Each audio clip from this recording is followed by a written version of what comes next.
Ready? Okay, so let's quickly do Schelling and Goethe, and then we'll do Hegel. I have a diagram for all three of them.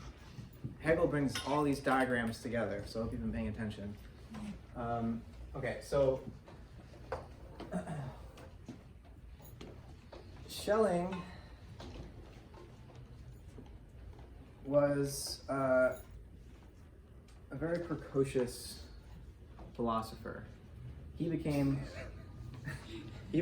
a professor at the University of Jena when he was 22. He was already publishing essays in the journals when he was 19. He was in dialogue with Fichte. Is that here? No, he was writing letters to Fichte, very into the Fichte's philosophy in the late 1790s when Fichte was at the University of Jena. And Schelling actually was roommates with Hegel, the poet Hölderlin, also when he was in seminary from 14 until 19. He was 5 years younger than Hegel. Hegel, as we'll see, came into his own much later. I think he was in his late 30s when he published the Phenomenology of Spirit. Schelling was already known throughout Europe, and even in Britain. Coleridge came to study German philosophy and then took some of these German books back to England with him and plagiarized a little bit, translating Schelling into English. Schelling forgave him later, so it's okay. But by the time Schelling is in his early 20s, he's, Goethe is super impressed, and Kant knows of him and thinks of Schelling as one of the, along with Fichte, the thinkers who's carrying forward his transcendental project, even though Kant was a little uncomfortable. As I use this metaphor of the slingshot in my essay, Kant thought he was limiting knowledge, but it was always a compromise position.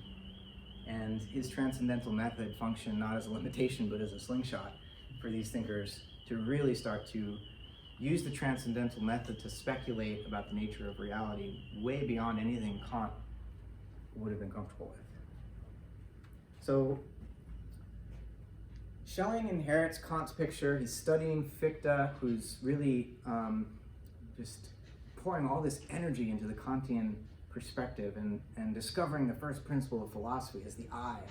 And Schelling is really into all that, but he's also got this other side where he's unwilling to diminish nature to a merely subordinate role as the resistance that the self meets as it tries to realize its freedom. Schelling is studying the new science of geology, of archaeology, paleontology. They're discovering all these fossils. The age of the Earth is beginning to be pushed back way, way earlier, right around the turn from the 1700s to the 1800s. And so there's this dawning realization that the Earth is not 6,000 years old. It's hard enough to do German idealism without electricity, magnetism. Yeah, the sciences of electricity and magnetism and chemistry are coming into their own. Scientists are doing really kind of bizarre experiments on frogs with electricity, trying to see what sort of role electricity plays in the movement of animals. So all this new science is being done, and Schelling is really interested in it, and he's studying it all very closely, and he realizes that the natural world is not just a projection of the mind. It's not there just for the mind to discover itself, to discover its own freedom. And so he doesn't dismiss the transcendental perspective that centers everything on the subject, but he looks at all this evidence, he looks at the age of the Earth, the fossils of extinct species, and he says, wait a minute. Kant inverted this picture, his Copernican revolution. He put the subject at the center, and he asked the question, what must the mind be such that nature could appear to it as it does? That's Kant's question. Schelling says, what must nature be such that mind is possible? If mind comes out of nature, which if we, there were lots of sort of proto-evolutionary ideas starting to emerge around this time. Like I mentioned, Kant himself articulated the nebular hypothesis for how the solar system formed. He also had some sort of vague intuitions about the development of life on the earth. Schelling starts to imagine a kind of evolutionary picture, and he wants to know what must the natural world be like such that it's capable of producing conscious, intelligent, reflective beings capable of science. And what he realizes is that nature is alive, and that there is an infinite creative force at the base of the universe, and he describes a process of what he calls, it's a dynamic unfolding through a series of stages. It's not exactly like how we conceive of evolution today. It's asking us to take two pictures in mind at once, because, so for Schelling, everything begins in this opposition between two infinite forces. Right? There's a force that pulls inward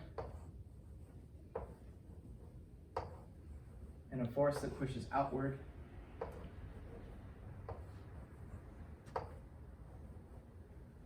And that this primal opposition between these two infinite forces, for whatever reason, they're not in an exact equilibrium with one another.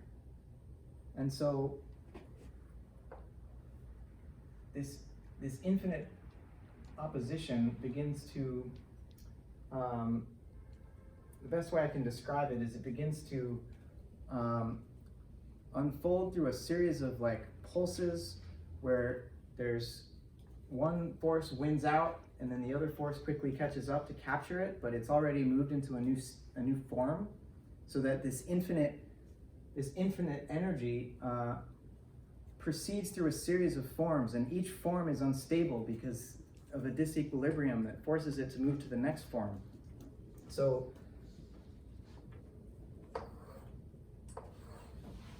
see, this is the living ground of nature. Schelling describes in his Philosophy of Nature how through a series of what he calls recapitulations of this infinite opposition of forces, space itself emerges, and then gravitation and light, and then electricity and magnetism, and chemistry, and biology, and all the various species leading to our own consciousness. And he wants us to be able to hold in mind both this teleological development in this direction, but also he wants us not to forget the transcendental perspective that Kant and Fichte are really centering. He wants to see philosophy as having these two sides.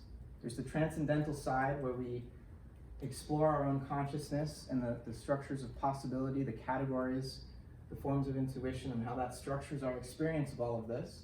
Because here we are as knowers trying to look back and remember all of this. While also he wants us to recognize how nature itself is this creative process that led to us. Right? So there's two perspectives he wants us to hold in mind at once. Looking at the conditions of the possibility of our experience here and now as self-conscious agents, and asking what nature must be like, how it must have developed historically to lead to us. And he doesn't think we can do philosophy, he doesn't think we can understand the nature of reality unless we keep these two poles in mind.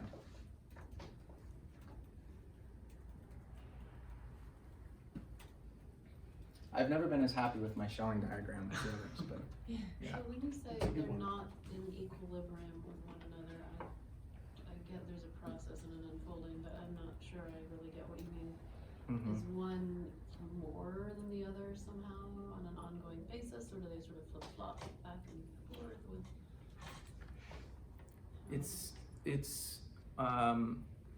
I mean, there's a sort of parallel to the way that physical cosmologists talk about the emergence of our universe, where initially there was just as much antimatter as there was matter, particles, and they all cancel each other out, but for whatever reason, there's a little bit of matter left over, and our entire universe is the little bit of matter that was left over.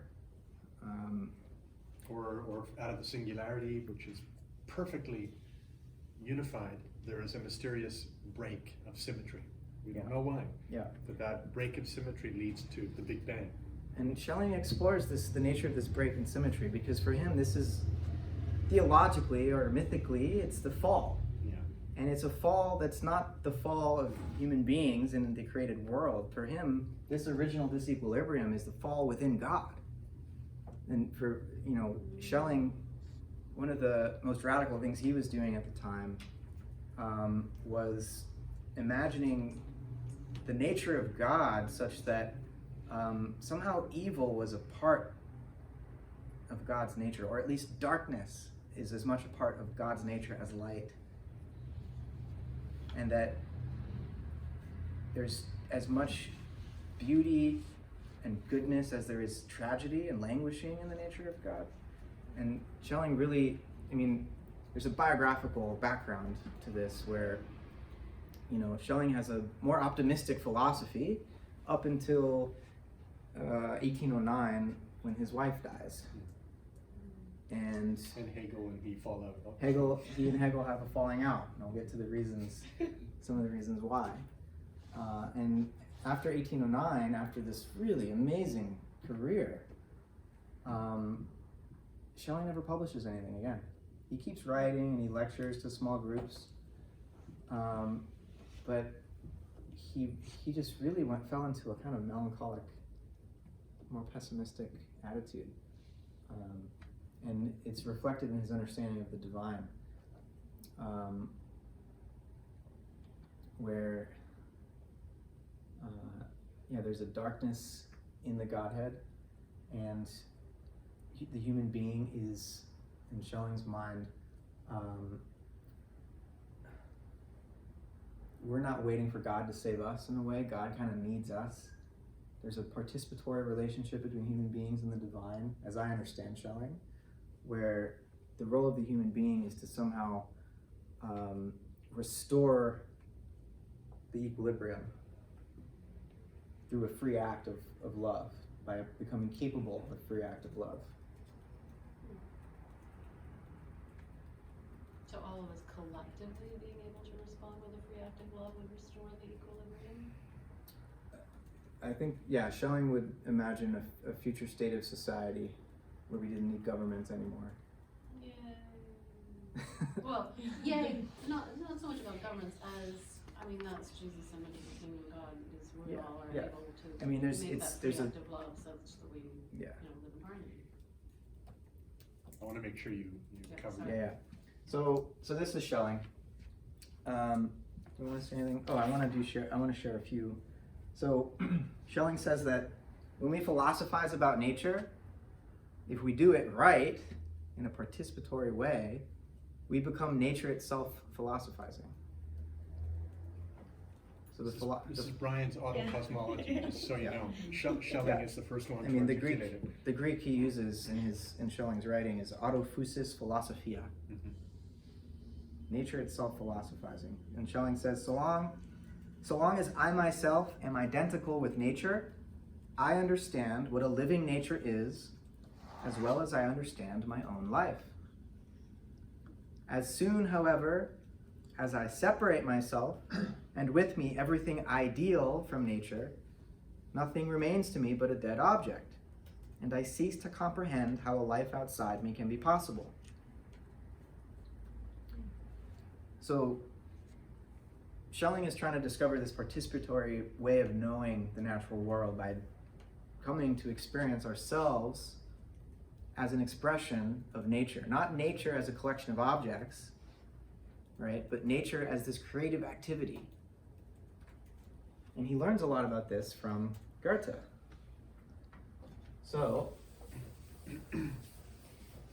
Goethe develops a whole alternative scientific method from that was articulated by Galileo and Newton, which is heavily mathematical and based on the separation, right, of these primary and secondary characteristics, a separation of everything subjective and qualitative from what can be quantified and measured and calculated.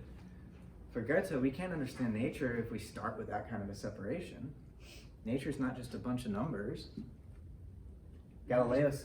Sure, you want to just maybe spell Goethe in case people have, some people might not have seen the name. Good, thanks. For years, I thought that there were these two thinkers, Goethe and Goethe, a lot alike. And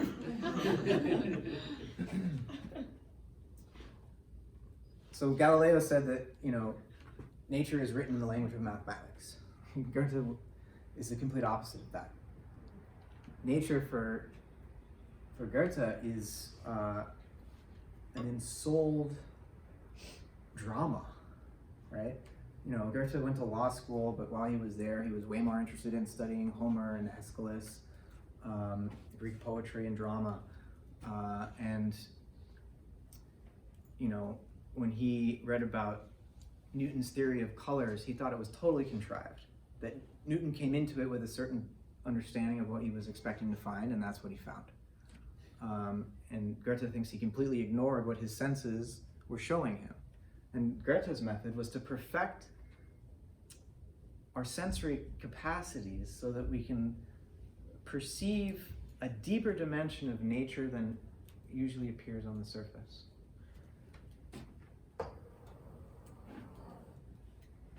So for Goethe,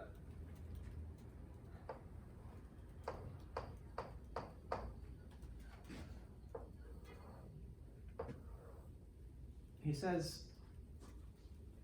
there is something about the nature of light in the outer world that calls forth seeing. And that there's something sun-like about the eyes. And that the sun almost needs eyes in order to complete itself. Nature is this kind of circuit, right? Where outer and inner correspond and permeate one another. Similarly, Goethe was gifted a garden by the Duke of Weimar, and he was really taken by the process of the growth of plants. He studied Linnaeus, who classified plant and animal life, and he wasn't satisfied with the kind of static, superficial way that Linnaeus had grouped different species of plants and animals together. Goethe wanted a more developmental, genetic, processual understanding of the growth of plants, and he started to kind of intimate what that might look like, and he was searching for what he called the primal plant. And he went to Italy in the 1780s, I think, southern Mediterranean climate, and he was there to do some botanical research and to kind of relax and hang out. And while he was there, he didn't find the primal plant, but he did experience the eruption of Mount Vesuvius, and apparently almost died crawling up the side of this mountain trying to get a look at the lava. And he experienced the sublime. He hadn't read Kant yet, but he had this experience of the primal power of nature, and he realized in witnessing the eruption of this volcano that nature is an artistic genius, and that he's mostly known as a poet, right? Not as a scientist. I'm speaking mostly to his scientific work today. Goethe wanted to see nature as an artist and wanted his art to express this creative power that he perceived in nature. Now, if we go back to Kant and his critique of judgment, Kant discusses the nature of artistic genius. And Kant himself says that the artistic genius is giving expression to the creative power of nature, but doing so in an unconscious way. The artist doesn't know how they do it. I mean, there are certain techniques and rules that you can learn, how to mix the paint to get the right color and things. You can teach these things, but you can't teach genius. Genius is this capacity to allow the dynamic power of nature to flow through you and to give expression to it. Goethe had this capacity. And Kant described it in this way. But Kant said that scientists are different. In order to have scientific knowledge of something, you have to be able to show every step along the way and how you arrived at that knowledge. You have to have a conceptually determinate grasp of how you produced that theory, say. So Newton would be the paradigm case. He shows his work mathematically, right? He builds a model, a mathematical model of something that he's claiming to describe, a process in the natural world. Goethe didn't do science like that. Goethe was doing science in the way that the artist creates. And Goethe, if we're going to take his science seriously, we have to say that scientific genius is possible, where genius is this capacity to tap into the creative power of nature, to participate in nature naturing rather than nature natured. Nature naturing is the creative activity that gives birth to nature's forms. We don't see that with our normal senses. We see the finished products, not the creative process. And Goethe was trying to tap into the creative process. And so Goethe was doing what Kant said was impossible. If we take Goethe's science seriously, his color theory, his theory of the metamorphosis of plants, he had an understanding of the metamorphosis of animal bones too, which is fascinating. If we take it seriously as real knowledge, then Kant was wrong. Scientific genius is possible, which is to say that the mind of the scientist can perceive the deeper creative dimension of nature that's not evident on the surface, when we only perceive the outer surface of things. So for Goethe, he would see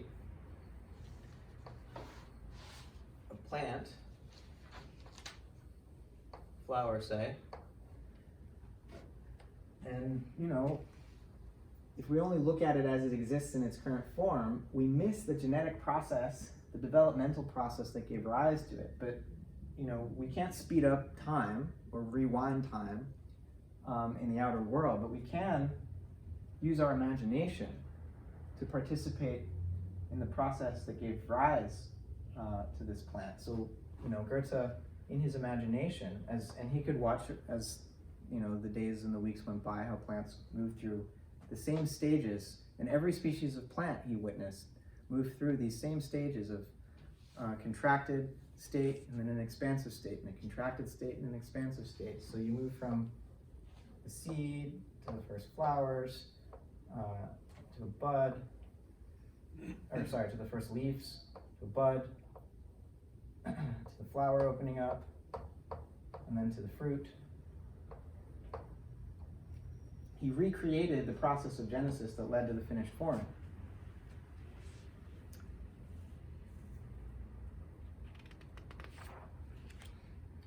And he realized that the primal plant he was looking for wasn't an actual plant, it was an archetypal plant.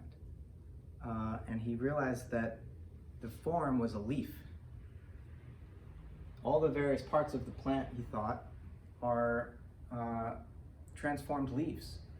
And if we can understand the metamorphic process, we can start with the leaf and get all of the other, the petals of the flower, all the way to the fruit, just a transformed leaf. So Goethe says, all is leaf.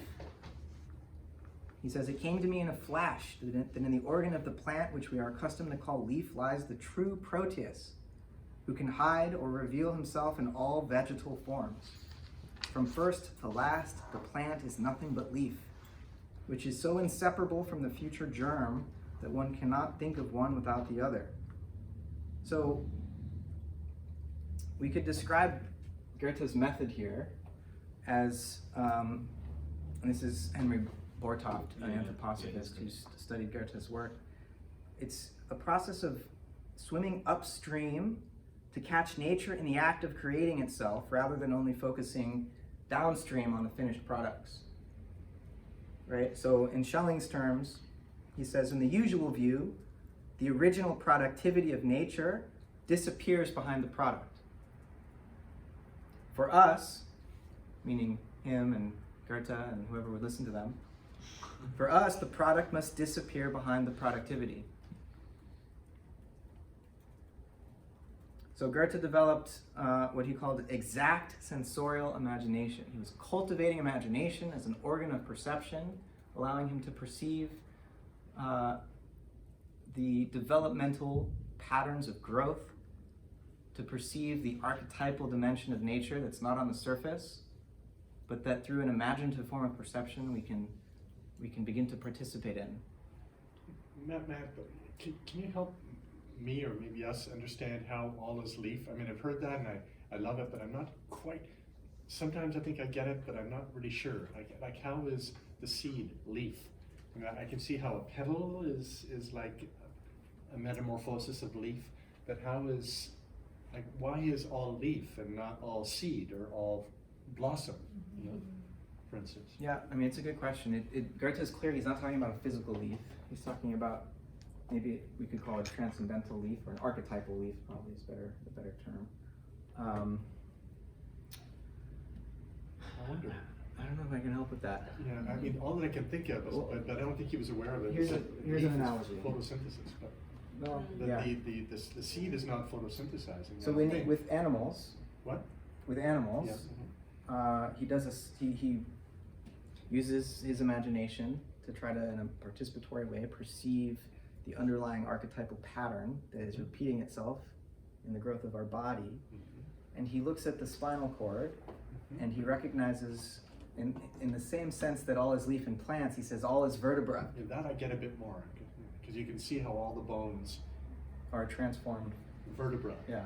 But I don't quite see it with the leaf, other than through the starting with photosynthesis, so that you've got these organisms that, you know, succeed in the miracle of transforming sunlight into structure.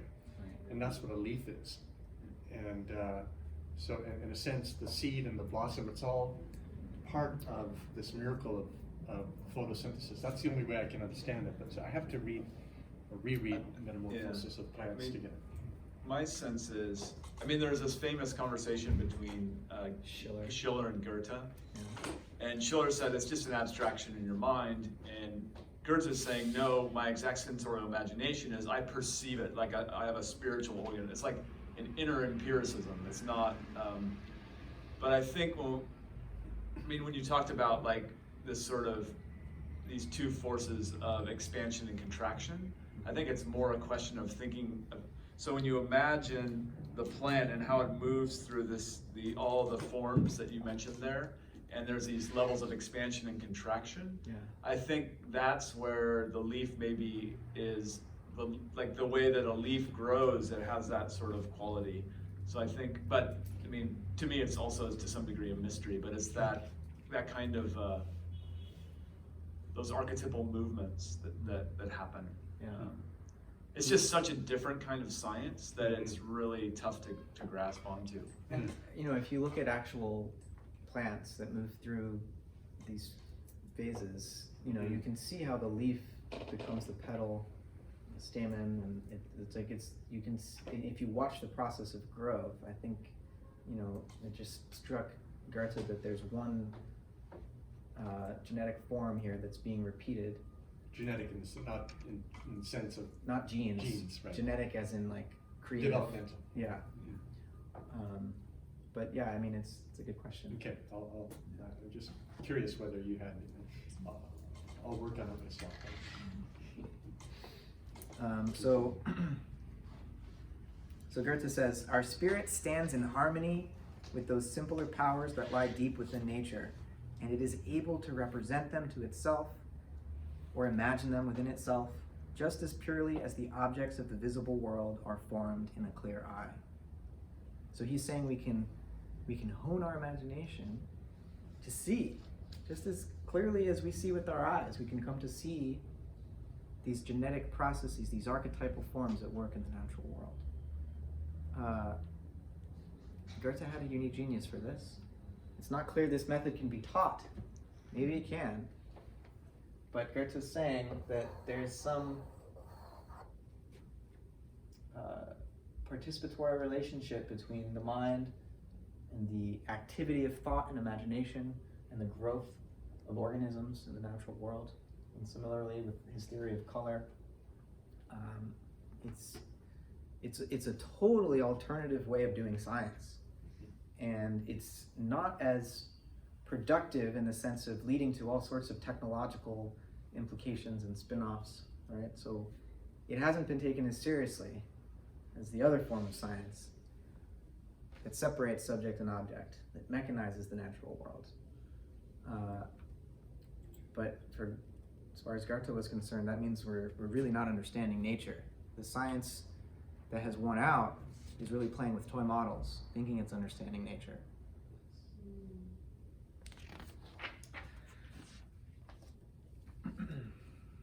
Okay, you thought the rest of this was hard. Wait till we get into Hegel now. Well, Hegel's easy. So,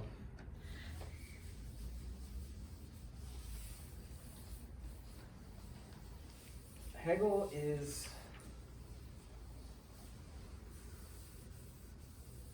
probably when people talk about German idealism, it's usually Hegel that comes to mind. Typically Fichte and Schelling, unless there's a time to go into more detail, people usually jump from Kant straight to Hegel. And Hegel is a brilliant methodical thinker. He's got the methodical side where he's he wants to show his work, and he's got the intuitive insight where he can kind of leap to the answer, but he also wants to bring us along with him, right? So Hegel was sort of following, even though he was older than Schelling, he was sort of not really noticed by the philosophical world while Schelling was at the peak of his career. Hegel wrote an essay in 1802, I think, called The Difference Between Fichte and Shelling's Philosophies. At that point, Fichte and Schelling had broken over this question of nature. Fichte thought nature is just the residue of that part of the mind that we haven't mastered yet, basically, and Schelling was like, no, nature is the creative source of mind also. We can't just treat nature as a mere appearance to be overcome. And so Fichte and Schelling had split. Hegel wrote this essay to try to help the two of them understand each other better. Even though Hegel was more on Schelling's side at that point. But then Schelling leaves Jena, and Hegel starts thinking on his own, and he begins to develop a stronger sense for the importance of history, of human history, and the way that different phases of history and the social forms that hold sway at different phases of history shape our understanding of the world. Schelling seems to have believed that he could have a direct intuition of nature independent of any of that social historical mediation, the influence of a society's form of life on his own consciousness. He just wanted to go straight into the natural world and participate in its formation. And Hegel's saying, well, there's a whole social matrix we have to understand, and a whole historical process that we are in the midst of. And in order to understand reality, we have to get a handle on that. So Hegel writes his famous text, The Phenomenology of Spirit. It's published in 1807. He's writing it he's finishing his draft of it while Napoleon is invading Jena. He hears cannon fire in the distance. He's rushing to get this manuscript finished. His publishers really, it's late already. His publisher's threatening not to pay him. He has a page limit because the publisher won't pay for, more paper. So he's writing under, duress. Very difficult conditions. This isn't just it's way worse than being up at midnight the night before papers. He's Play only some cannons in the background. Or he's an adjunct professor, basically. Right, he's broke. Yeah. He really needs the money from the publisher. And then he's finishing this book, giving it to a courier to carry across town while a war is about to break out. That's the only copy. Right? The only copy that exists. Manuscript copy. So the fact that we even got this text is somewhat of a miracle. And you can see it's helpful to know the conditions under which Hegel wrote it, because you can start to forgive him a little bit for how difficult it is to read. But has anyone tried to read the Phenomenology? I will have one seminary days. I learned this, it was only like, I don't know, 5 or 6 years ago. A philosopher I really respect named Graham Harman said, yeah, I just sat down to read the Phenomenology for the 8th time, and I'm starting to get it now. I was like, oh, I thought I was supposed to get it the first time. You can't. Any philosophical text that's worth it is going to take multiple readings, and you're going to need to go back to it 5 years after you finish reading it the last time with new eyes, and you'll see new things in it. So don't get discouraged if you try and feel overwhelmed by how abstract it is. The preface is digestible though. And in the preface, Hegel shows how much he's inheriting Goethe, Goethe's method of studying plant morphology, where Hegel says, he says, the bud disappears when the blossom breaks through. And we might say that the former is refuted by the latter. In the same way, when the fruit comes, the blossom may be explained to be a false form of the plant's existence, for the fruit appears as its true nature in place of the blossom. And he's using this now as an analogy to understand the various systems in the history of philosophy. He says, contradiction as between philosophical systems is not wont to be conceived in this way. On the other hand, the mind perceiving the contradiction does not commonly know how to relieve it or keep it free from its one-sidedness, and to recognize in what seems conflicting and inherently antagonistic the presence of mutually necessary moments. So Hegel looks at the history of philosophy and he sees these different moments. One school of thought thinks it's figured it out. The next generation comes and refutes that and thinks it's figured it out, and so on and so on. And Hegel's saying, rather than take sides, let's search for the underlying process and see how what may at first appear like contradiction is actually a process of growth. And it's headed somewhere. And so for Hegel to grasp the truth, we can't get fixated on any of these moments, any of these particular articulations in the historical phase of what the truth is. We have to see the truth as a developmental process, and we only finally grasp it at the end when we take in the whole. So in the Phenomenology of Spirit, he's going to take us through what he calls shapes of consciousness to arrive at absolute knowledge, which is where he's standing to tell us this story. He's traveled the journey. He's acting now like Beatrice, taking Dante through the circles of hell. And heaven to the beatific vision. Yeah. We hope. But there's a lot of struggle and strife in this process. So, okay. So I'm going to go through some of these phases. This is a really drastic oversimplification, but it'll give you a map, hopefully, if you do, bless your heart, try to read this for yourself. This will hopefully give you the overall picture so that you'll at least know, oh, okay, I'm in this part of the diagram now, and you can still have a sense for the whole, where you are, where you're going. So the first shape of consciousness is sense certainty, Hegel says. This is the first diagram I drew, sort of simple, naive form of realism where we think we can just unproblematically point to objects in our environment and say, this, here, now,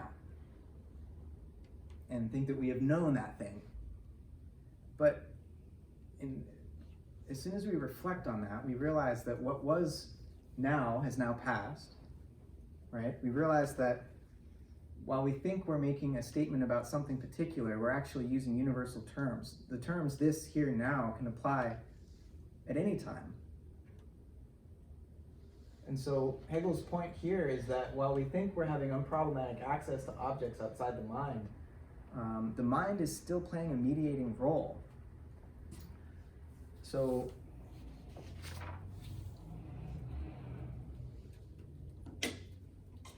these terms, this, here, and now, they're context dependent, right?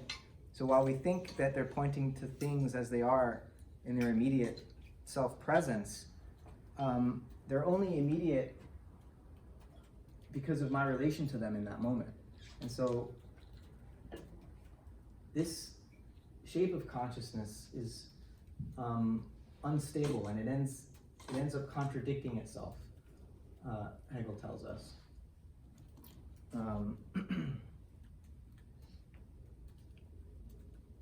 Right, so consciousness is thrown back on itself. It becomes aware of the need to use contextual, mediated terms when it tries to understand objects, but it's still assuming all the while a sort of stable I, a pure I, that's doing all of this knowing.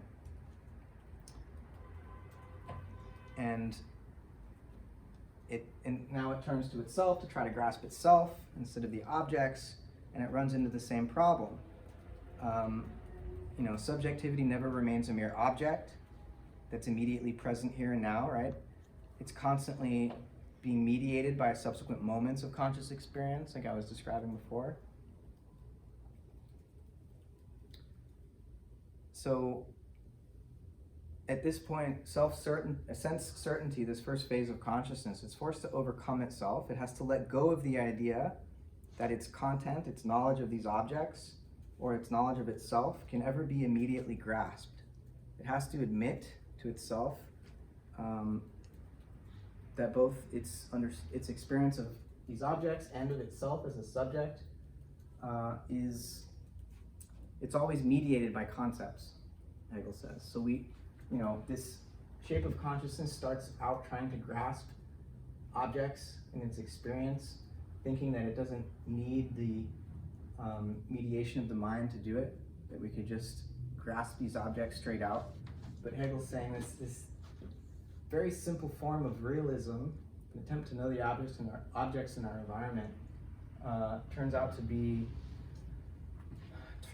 to require the mind to play a mediating role, so that we don't have access to objects independent of the mediating role of the mind. That's good, yeah. Yeah, basically, yeah, he shows the self, the inner self contradictions of naive realism. And then, Yeah. Yeah. So then, this phase, say this is the bud, has to die to make room for the next phase, which Hegel calls perception.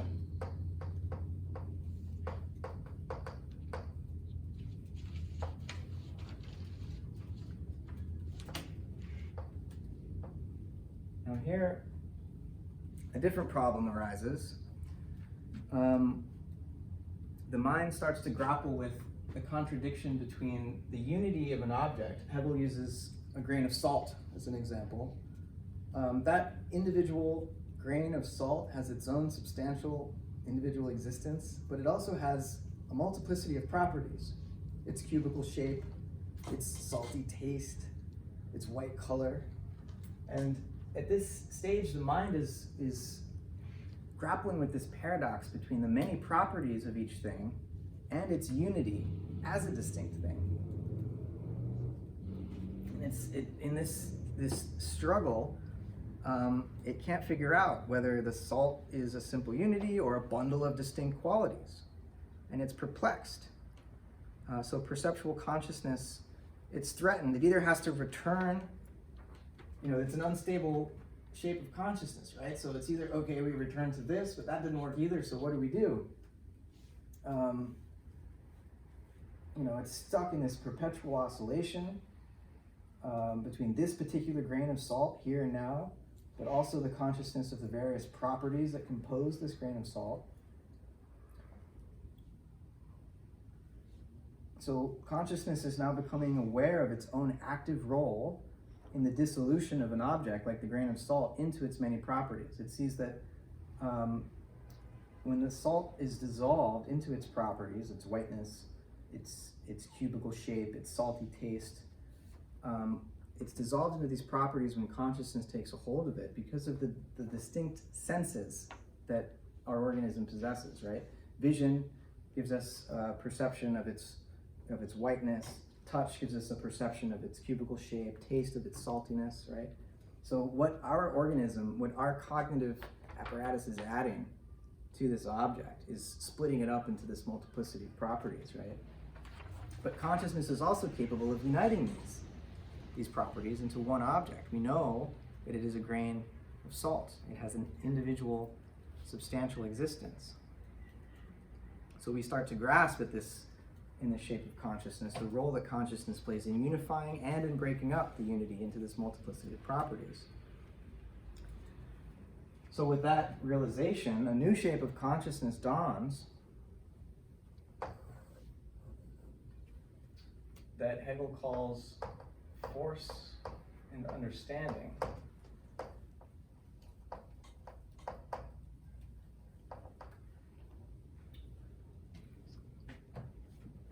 So Matt, would you say that, okay, sorry, I'll let you finish that. No, go ahead. Well, sense certainty is basically just like common sense, what the average person who is far from philosophy will assume, and what many people naturally assume. There is a world, there are things, look, see, it's real, it's real.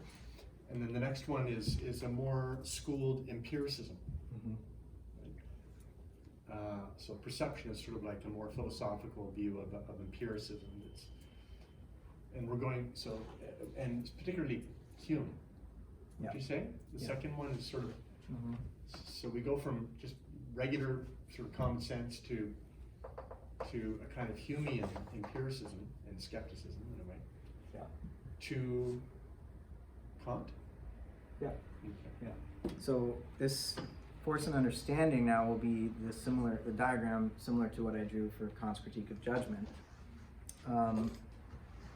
So perceptual consciousness has encountered the tension between the oneness and the manyness of each object. This new shape of consciousness, force and understanding, starts to recognize this opposition, this tension between the unity of an object and the manyness of its properties. It starts to recognize this as it's essential to the existence of objects, this tension between what they are in themselves and the many properties that they bind together. So every object is understood to be both related to and to exclude every other object. And for Hegel, the existence of this opposition he calls force. So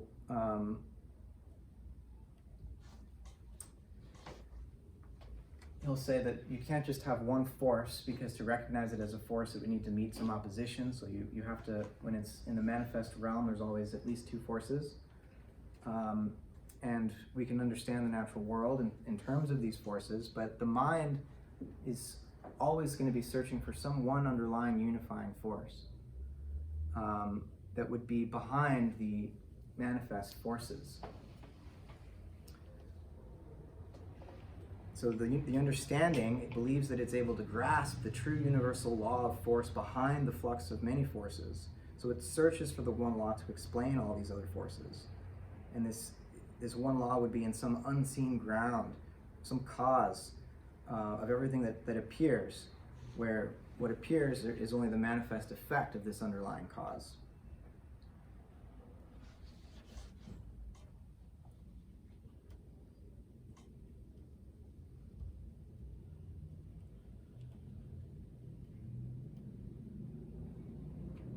So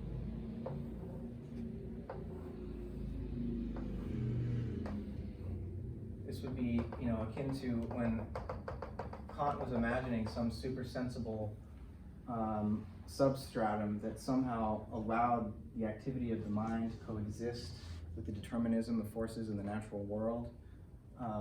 This is the phase of force and understanding, but it's again an unstable position. So now,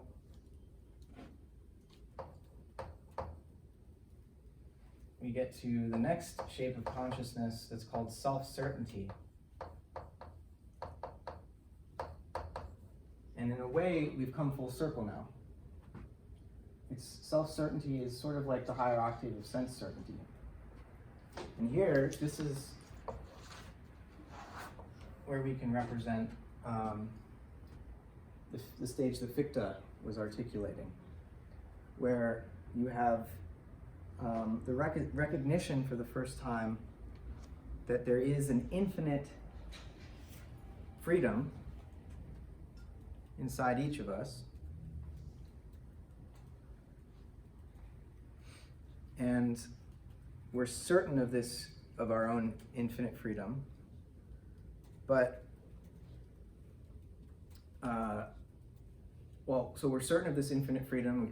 We're in relationship to this sensory world, and for Hegel, this takes the form of desire. Our infinite self-consciousness interacts with the material world, desiring to assimilate that sensual world and the material world to itself. Because if we're truly an infinite self, as I was saying with Fichte, we have to transform the material world that seems to be resisting our freedom into ourselves, right? But we discovered that as soon as we do assimilate what we desire to ourselves, our desire comes back. We always want more, right? And it turns out this shape of consciousness discovers that there's no limit to the desire to assimilate, and there's no limit to the sensory world's capacity to be assimilated. And so this can go on and on, but we encounter another self-consciousness, and we also want to assimilate that other self-consciousness, right? Because if I am really free, and yet there's this other I out there that's also really free, this creates a conflict, because we both want to assimilate one another. And Hegel says that at this point, and this is sort of, it's a thought experiment. I don't know if he means us to take it historically. I think it's kind of ambiguous.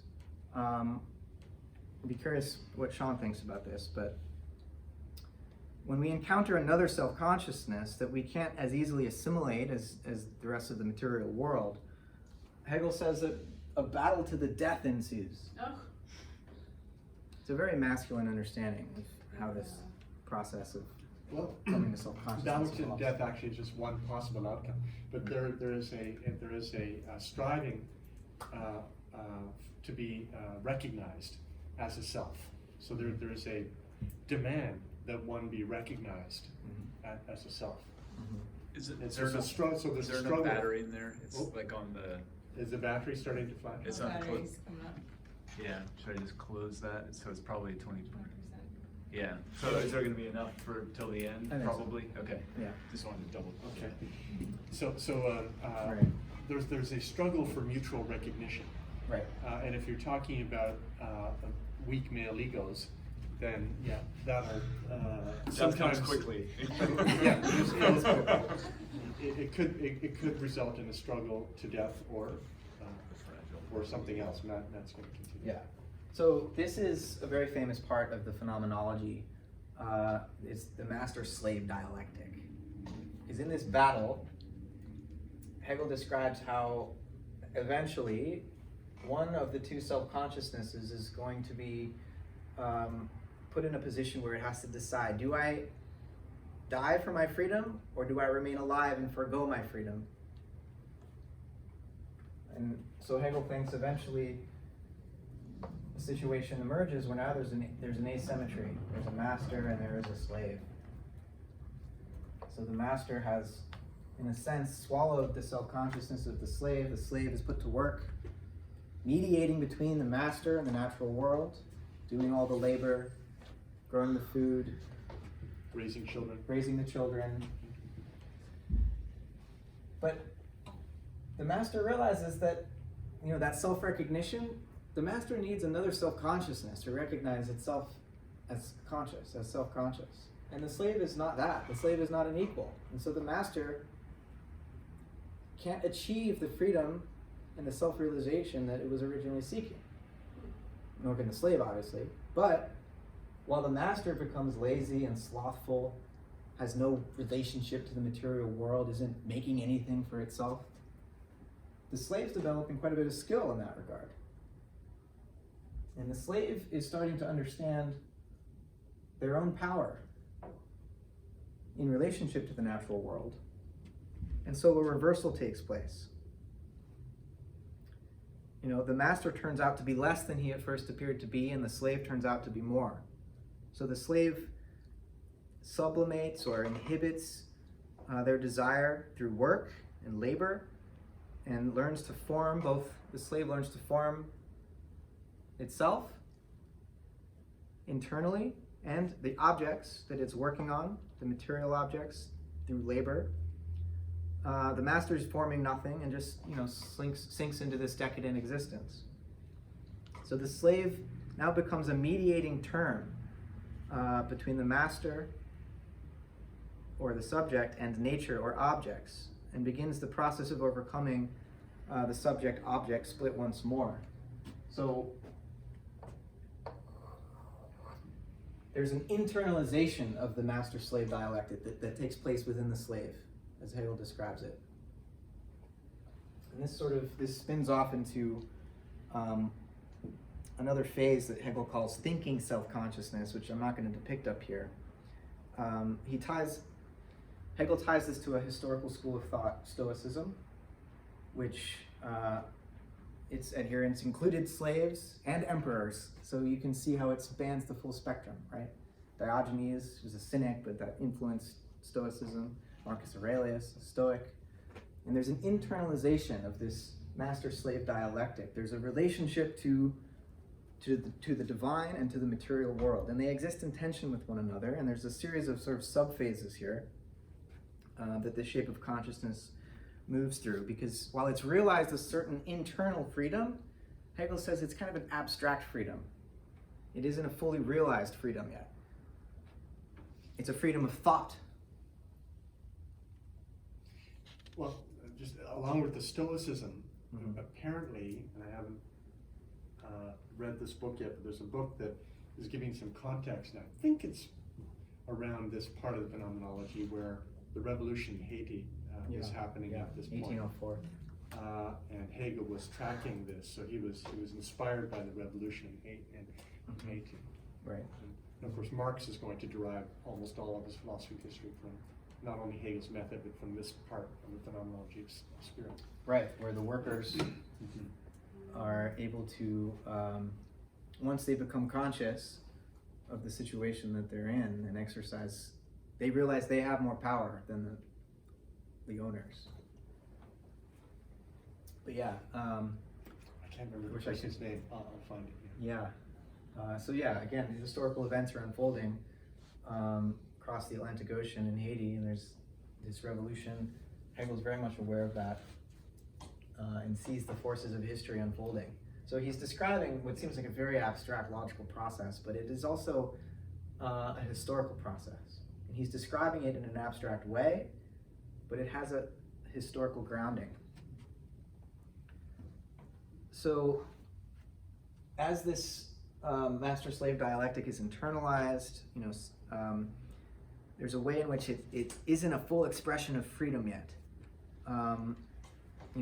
The external battle between the master and the slave is internalized in one and the same consciousness, where the master grants a sort of eternal, transcendental perspective on reality, while the slave within is tying us to the ever-changing empirical world.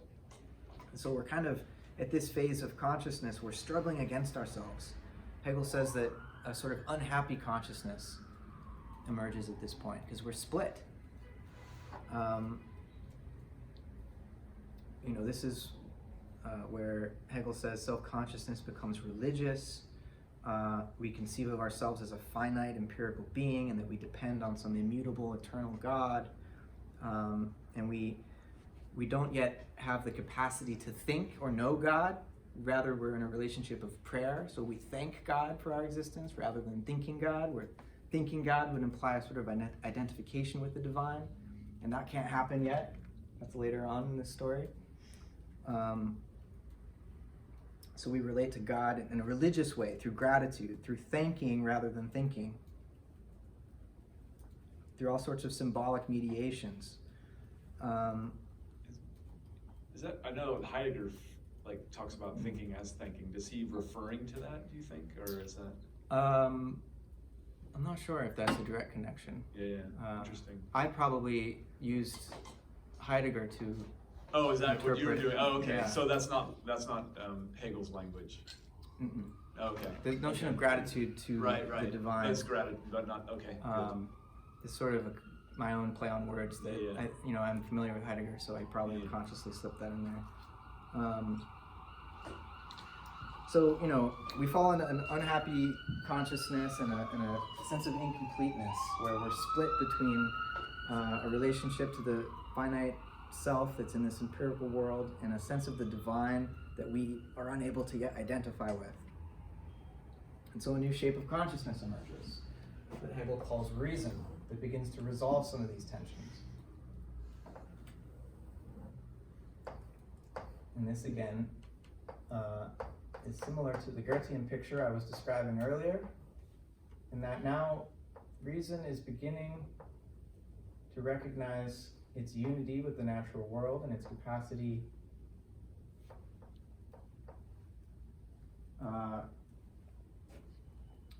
to identify with the creative, productive power of nature. And there's a series of sub-phases in each of these. I'm obviously simplifying here. So reason works to understand the inorganic nature by reducing it to laws, but in so doing, it creates a dualism between universal laws and the particular instantiations of that law. And this dichotomy between the universal law and the particular instances of it is only overcome when we turn to organic nature, right? So when we start to look at organic life and self-organization, then reason recognizes a mirror image of itself in the natural world. There's this circular causality I spoke of earlier, this self-organization, active in living organisms, that's also active. It's the same activity in our mind. And so we start to recognize that in this shape of consciousness, the identity between mind and nature. So reason is its own entity? It's like a configuration of consciousness, which is sort of typically embodied in this case in Goethe and Schelling, the earlier Schelling, the middle Schelling, whereas self-certainty is philosophically sort of embodied in Fichte. But Hegel's also thinking, okay, this philosophical position also resonates with certain historical things. So self-certainty is sort of like French Revolution, but then the subphases of unhappy consciousness and so on brings back to the Roman Empire, where the Stoics and early Christians are there, as well as what's going on in Haiti. So this book is like wild, and he's trying to offer a method of thinking that allows him to start to make sense of the multiplicity of both philosophical positions and their historical resonances. But he hasn't quite yet worked out the philosophy of history or the systematic philosophy. This whole project is going to be what he calls the ladder to the system. It's only after this that he's going to produce the system, which makes a lot more sense. Understanding the phenomenology is like the initiation rite. Yeah. That would prepare you for the science of logic and the encyclopedia, which he writes later. Yeah. You have to have arrived at this capacity for absolute knowledge, which this is where part one ends. With reason, the shape of consciousness. Sort of with Schelling and Goethe, basically. And then part two shows, in order to get to absolute knowledge or absolute spirit,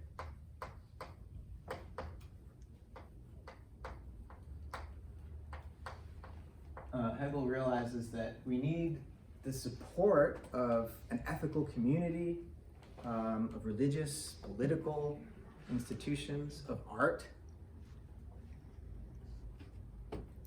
in order for the absolute the capacity for absolute knowledge to emerge. This isn't an individual journey. This is a collective journey, right? Of what Fichte might call the social self. So it's, I don't know, I always thought of this as being just a process an individual goes through, that's not it. No, it's a historical process. It's a historical process.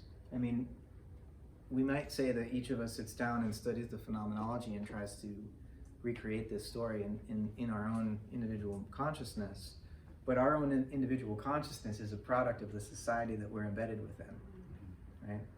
And so Hegel finishes this first part and realizes in the second part he needs to discuss the nature of ethical life, the nature of how we govern one another in community, what sorts of political forms allow us to exercise our freedom, because all of that needs to be in place before we can have not just the thought of the absolute, but the realization of it in our concrete lives.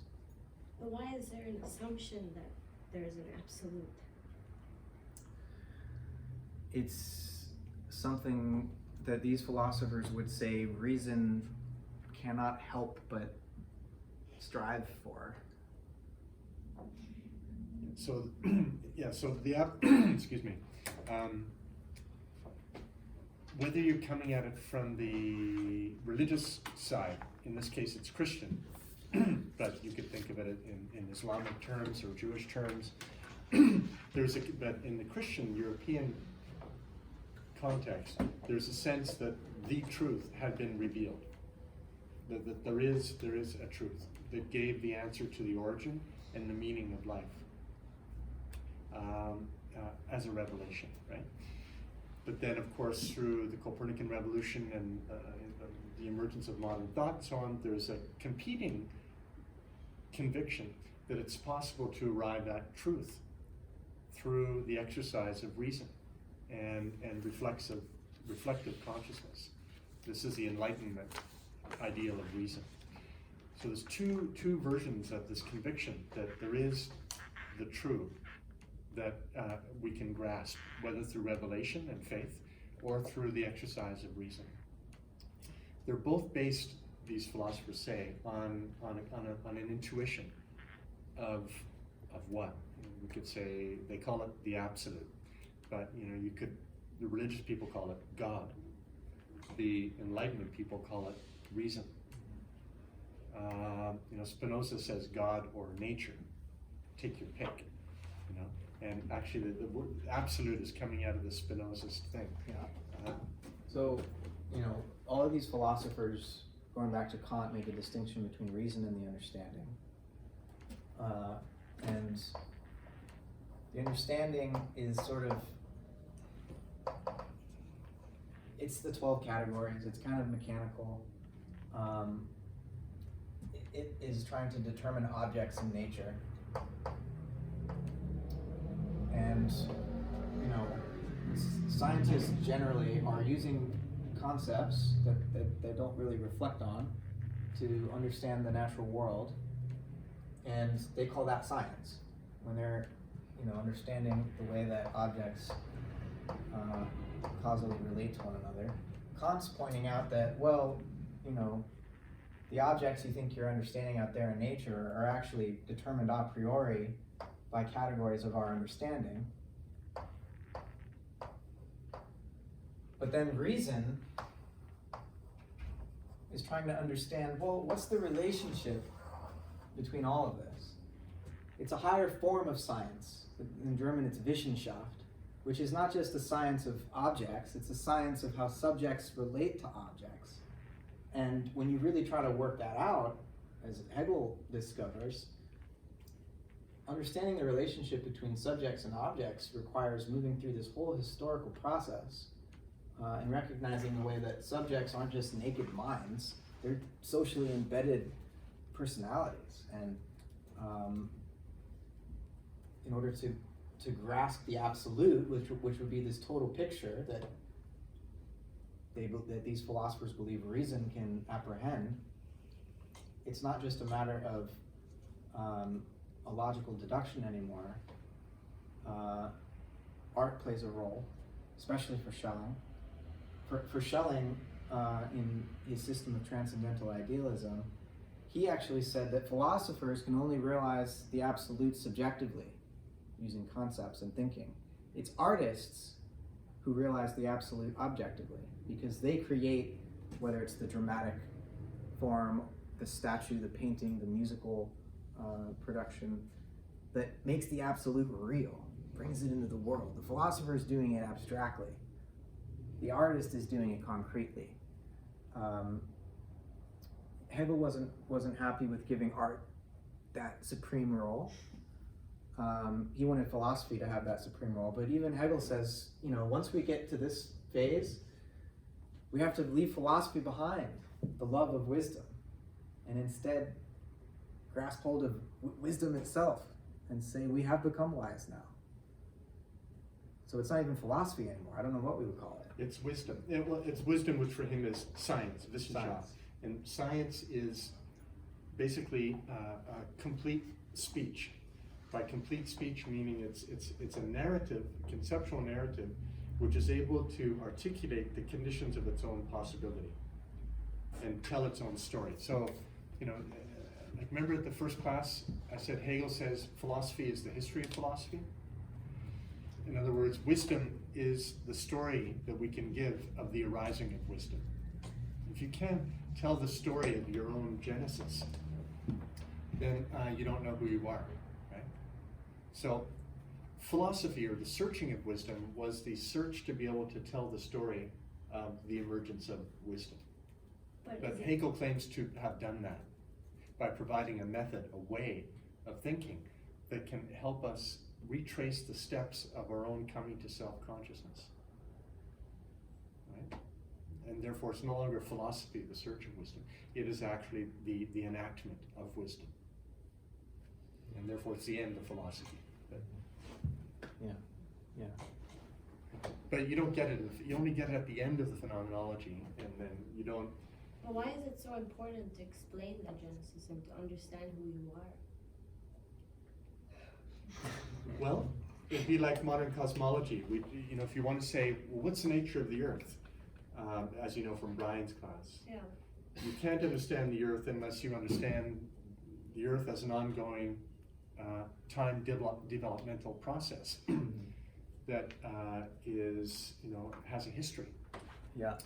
And the history is one of the unfolding of the potentialities of the original fireball, of molten rock that is the Earth, which itself is a child of the sun, which itself is the child of the Milky Way, part of these billions of unfolding structural potentials of the primal flaring force. So we need to tell the whole story of the evolution of the cosmos to understand a blade of grass, to understand who we are. Right? I put Plato at the center here because, as Whitehead says, all of Western philosophy is a series of footnotes to Plato. And this question, why do we need to know the genesis of something in order to understand it? In the Timaeus, Plato's cosmological dialogue, it begins with Socrates asking for an explanation of how Athens came to be the city-state that it is.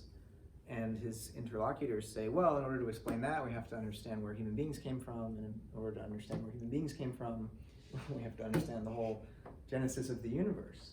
So a dialogue that starts out ostensibly to explain where a city-state came from ends up having to go back to explain the origin of the universe. Because it's just, that seems to be what knowledge needs, what reason needs to be satisfied with an explanation, is to understand things from their origin, from their genesis. I mean, that's why the Bible starts with Genesis. The thing that Hegel adds is that it's not just enough, though, to tell a likely story of okay, first there was this, then there was this, then there was this. We have to provide a way of thinking that shows that the story we're telling is coherent, that it can both generate and accommodate all of the contradictions that surface in the telling. Otherwise, it's just some random tale told by an idiot signifying nothing, as Shakespeare says. And there are all sorts of stories, but if it's wisdom, It's got to be, as he says, a system. And so this is where the birth of systems theory comes out of, is out of the development from Kant through Fichte, Schelling to Hegel, where the mark of wisdom is system, according to Hegel. I know you have to have more questions. Or comments. I mean, I appreciate, like, you're like, well, why? What, the absolute, I mean, Yeah. you know, absolute literally means the unthinged, right? So when the understanding is looking at things, and it can explain how things relate and everything, but where do things come from in the first place? So that means that to get to the absolute knowledge, that even the history has to go. Yes, history in a sense, Hegel could not have come up with this unless history in a sense had come to an end. This is what the whole idea of the end of history. Doesn't mean that things don't happen after Hegel. Obviously, there's a lot of the wars and stuff are going on, but the intention behind it all starts to become apparent. Like, what's been trying to happen? So this is a great question. How can we describe what's been trying to happen through history? Then he would say, well, obviously, freedom has been trying to actualize itself, and where he's following Fichte. Now we might say that it's not only freedom, but a kind of planetary polity is struggling to establish itself. Hegel would talk about this. So anyway, Could we be in conflict with memory itself? How do you mean? I don't know, I'm just, a lot of Krishnamurti influence is coming in right now. And it just seems as though memory is not allowing us to fulfill that freedom. I don't know, I'm thinking about we started in a wholesome, in a total state, and then we go out into chaos and into this fragmented reality, and now it feels as though we're trying to unify again. And so it just seems like memory might be in the way of that. I haven't really looked into that as much, so I would think of this as a digestion of memory, which then allows you to Make sense of it. I think moving towards then an intuitive, a way of, if I think of like Goethe or what Steiner tried to develop, or other people working in that tradition, was sort of an intuitive, awake perception, having moved through this whole sort of, to then develop an imagination to be present. But if you haven't digested your memory, then you're working out of unconscious kind of forces. Exactly. And so is that what, I don't know. Yeah, well, the analogy would be like in psychoanalysis, whether Freudian or Jungian, there's the so-called anamnesis, which is the Platonic term. So remember Plato, as Matt said, knowledge for Plato is actually a remembering of our true nature, right? Well, in psychoanalysis, that becomes reconstructing our own story. And if we don't have a coherent account of why we are the way we are, we're unconscious. And so the memories, whether they're traumatic early childhood memories or other memories, are conditioning our thinking and behavior. So the goal of